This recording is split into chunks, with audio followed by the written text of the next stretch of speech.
अस्सलामुअलैकुम स्टूडेंट्स, उम्मीद है आप सब खैरियत से होंगे। हमारा चैप्टर चल रहा था लास्ट टाइम बिल्डिंग हाउसेस का। इस चैप्टर की हमारी रीडिंग हो गई थी। रीडिंग के साथ ट्रांसलेशन एंड अंडरस्टैंडिंग कंप्लीट हो चुकी थी। उसके बाद हमने इसके वर्ड्स मीनिंग किए थे इस चैप्टर के। ठीक है, आज हम इसकी जो एक्सरसाइजेज रह गई हैं उनकी तरफ बढ़ते हैं। सबसे पहले आ जाएंगे हम पेज नंबर 33 पर, क्वेश्चंस पे। ठीक है, तो पहला सवाल है आपका, what materials are houses made of. किन मटेरियल्स को मिलाकर हमारे घरों की तामीर होती है, किन चीज़ों से हमारे घर बनाए जाते हैं। ठीक है, तो आपने करना क्या है, सबसे पहले आपने डेट मेंशन करनी है, आज की क्लास वर्क मेंशन करना है। ठीक है, ये सब आपने नहीं मेंशन करना, आपने सिर्फ चैप्टर का नंबर और चैप्टर का नाम मेंशन करना है। Building houses. ठीक है, सवाल लिखना है आपने, आंसर दी फॉलोइंग क्वेश्चन, इन तमाम सवालात के जवाब दें। तो पहला सवाल है हमारे पास, what materials are houses made of. ठीक है, आपने आंसर मेंशन करने हैं, houses are made of stone, bricks and cements. घर किस चीज़ से बनाए जाते हैं, स्टोन पत्थर।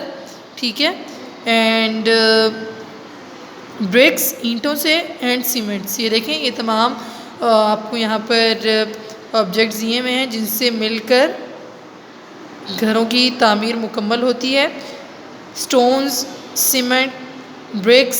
ठीक है, क्ले, वुड, स्टील, पत्थर, सीमेंट, ईंटें, मट्टी, लकड़ी, स्टील। ठीक है, ये देखें घरों की तामीरात में ये सीमेंट आपको नज़र आ रहा है। ठीक है, ये आपको स्टील, आयरन नज़र आ रहा है, ये सब चीज़ें इस्तेमाल हुई हुई हैं। ठीक है, many other materials are also use. यहाँ पर आपको किन तीन का बताया गया, stone, bricks and cement. Many other materials मतलब और इनको छोड़कर, ब्रिक्स, सीमेंट, स्टोन को छोड़कर और बहुत सारे मटेरियल्स हैं जो घरों की तामीरात में इस्तेमाल होते हैं। इसका आंसर ये रहा। इसके अलावा आपको ये आंसर आपकी बुक में भी मिलेगा। ठीक है, बढ़ते हैं अपने दूसरे सवाल की तरफ। दूसरा सवाल है, what parts of your house are made of wood. आपके घर के वो कौन से हिस्से हैं जिनकी तामीर लकड़ी से हुई हुई है, जो लकड़ी से बने हुए हैं। तो आप इसका आंसर मेंशन करोगे, wood is used for making doors and windows in our houses. हमारे घरों की तामीर में जहाँ जहाँ पर लकड़ी इस्तेमाल हुई हुई, जिन हिस्सों में, वो कौन कौन से हैं, हमारे घर के दरवाजे। ठीक है, और खिड़कियाँ। आप देखते हो कि विंडोज़ एंड डोर्स लकड़ी के होते हैं। ठीक है, मेड फॉर वुड। क्लियर है। तीसरे सवाल की तरफ बढ़ते हैं। तीसरे सवाल में बेसिकली आपसे पूछा जा रहा है कि फ़र्क बयान करें बेंगलोज में और हट्स में। Talk about the differences that you can see between the bungalows and the huts. ठीक है, कह रहे हैं कि बात करें वो फ़र्क बयान करें जो आपने देखे हैं एक बेंगलो और एक हट के बीच। ठीक है, तो आप ये सवाल बहुत शॉर्ट करके लिखोगे। मैंने इसको काफ़ी लंबा सवाल था, इसको आसान कर दिया। ठीक है, आपने सवाल लिखना है क्वेश्चन नंबर 3 अपनी कॉपी पे। Describe the difference between bungalows and huts. ठीक है, BUNGALOWS, बेंगलोज। आंसर आपने मेंशन करना है, bungalow is a small house or cottage usually having a single storey, while hut is a small wooden shed. ठीक है, कह रहे हैं कि बेंगलो जो है एक छोटा सा घर होता है, या कॉटेज नुमा एक छोटा सा घर होता है, सिंगल स्टोरी।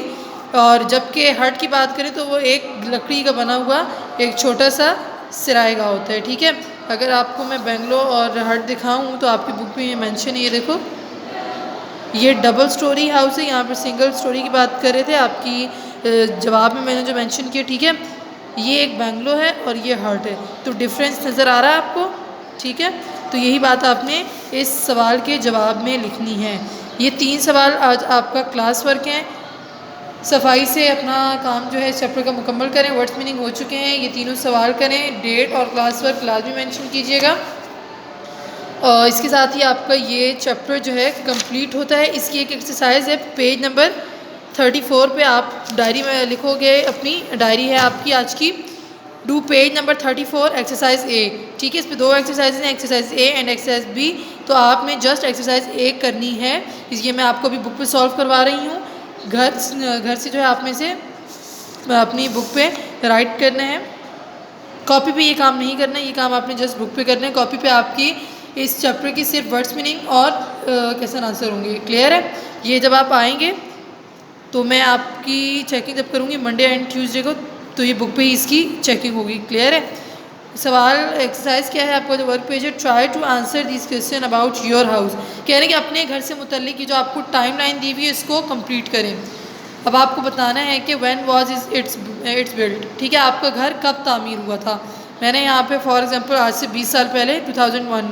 ठीक है, तो यहाँ पर आपने सन मेंशन कर देना है। अगर आपको डेट पता है, ये सब कुछ पता है, तो आप अपने मुताबिक अपने पेरेंट्स से पूछकर यहाँ पर वो डेट मेंशन कर दो।